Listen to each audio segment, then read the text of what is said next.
Hey, welcome back, guys. And today we are going to handle the listing of quizzes from our API. Right now, you can see this is kind of a hard coded JSON data which I'm sending. If I go to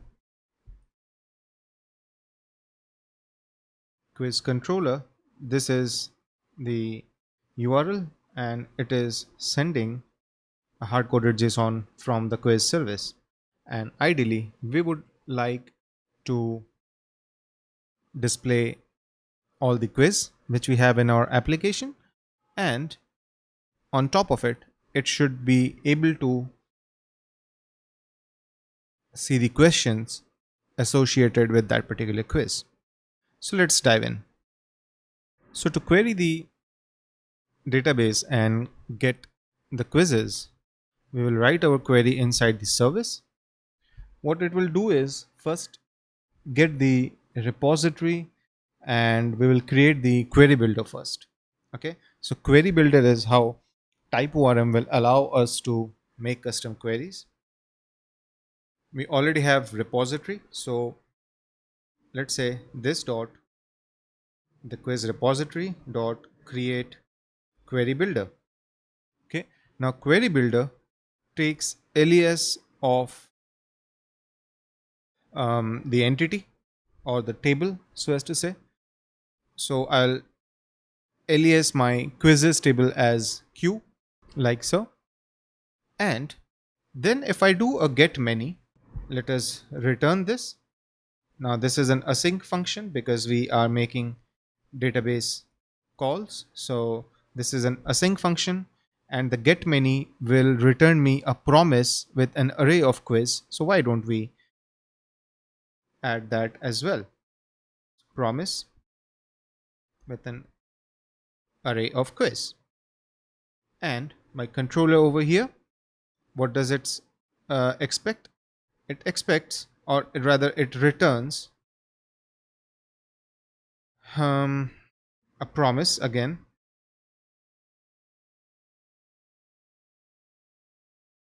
with an array of quiz. So let's see, we have no problem in our application, right? Oh, by the way, I finally upgraded to Big Sur.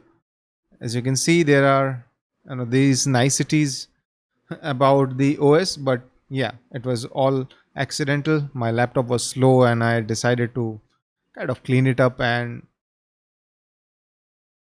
strangely it installed the latest version as well. So I don't know why, but I was trying to avoid it. Anyways, so again, this controller here, this is also an async function. So I should have this in place as well, because obviously it's a promise, right? And now let's go to Postman. So I have two quizzes in my database, and that's what I can see over here, right? But now this information in itself may not be very helpful because it doesn't give me the list of questions. And if I want to add that list of questions, what I can do is I'll have to join the questions table, right? Now we can do the join using the relationship also, which we have. So let's just say we do left join and select. Okay, and the first parameter takes the query factory, subquery factory, which means the join part of it. So left join given subquery and adds all selection properties to select. Okay, so basically it will select everything from the um, child, or the second entity which we are joining. So now what are we joining over here? We are joining the question entity, correct? It needs an alias, as you can see over here. So I'll alias this as qt because quiz is already aliased as q. And then we need the condition. Okay, the condition for the join. And what I will add the condition over here is q.id, which means quiz.id should be equal to qt.quizid. That's how our table will be referenced, right? So let's just do a save over here. Why don't we make a small change? I'll show you an interesting thing. Let's go to TypeORM config. This is where we have all our TypeORM related settings, right? So in here, let's do logging as true. And now you can see all the queries which are running in background will be visible on the console, which means now if I execute this query over here, it shows me what exactly got fired. Interestingly enough, I don't see the question data, right? Which is a little strange because I was expecting it. So what must have happened? Okay, so why don't we do one thing? Instead of a subquery kind of a thing, if I directly do q dot questions, okay, left join and select, so q dot questions and qt, something like this. Let's see if this should work. Yes, that does. So yes, now I have the quiz along with the questions. Obviously I have only one question for each quiz right now, but now if I want to additionally also load the options, it doesn't make sense in the listing of quiz, but if I still want to do, just for the sake of understanding, let's also do left join and select. Let's say qt dot options. Okay, that's the relation which we are looking at, and it should be aliased as o. So with this in place, if I try to load again, so now it loads the quiz, it loads the questions, and it also loads the options for me. So as you can see, this can go quite deep, and we will be able to get any kind of relation and join related data whatever we want to. Now one more thing is there's an interesting method which you might want to explore, which is get many and count. Okay, so it is very useful when you have API calls where you need to tell the API whether there is any further pagination data required or not. Correct. So let's just say we have a predefined limit of 10 every time, and we need to understand how many, what's the length which is coming, right? So what we do is we also send the count. Now obviously the count method returns a different kind of promise. It doesn't return just the quiz array, but it returns an array in which the first thing is quiz array, and then it sends a number because it needs to send the count. So if I do this and then the number, it will work. And then we come over here and make our API call. So what will happen is we have questions, question 1, question 2, and it also sends me the count. Okay, so you can keep a track of how many total questions I will be getting from this particular query and how many has actually I have shown to the user. Okay, and if you additionally, I think it's called skip and take, right? Yes, skip is basically the offset in a query, and I think take is how many I want to. It's a number.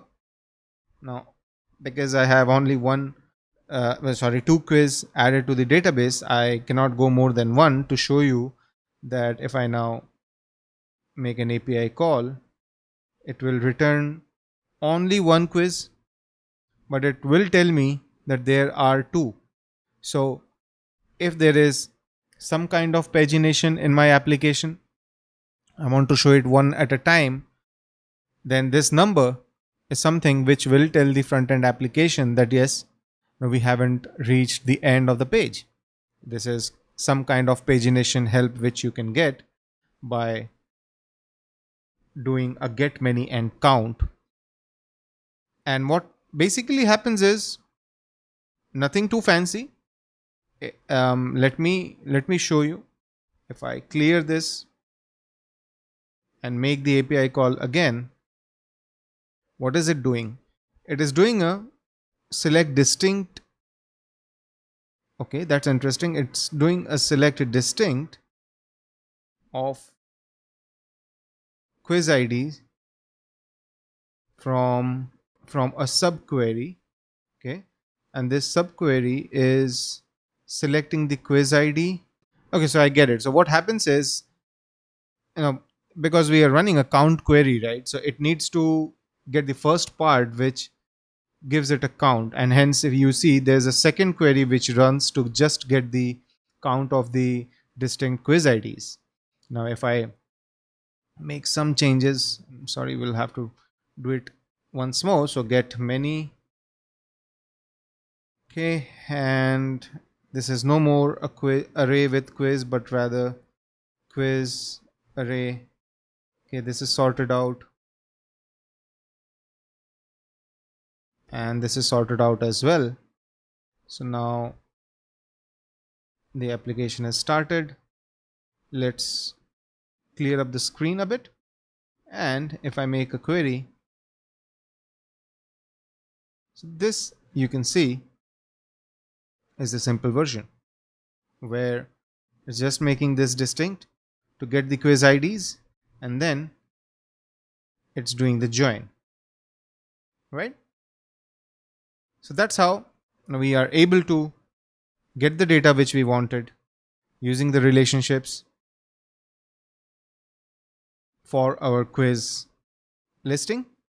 I don't really need this thing, the options in here. I just need the quiz and the question. So I'll just do this much and we are good to go. So just let's do one more call, and this one is even simpler because it just selects the quiz ID as quiz ID title, then the questions, right? It does a join on the questions table, and that's about it.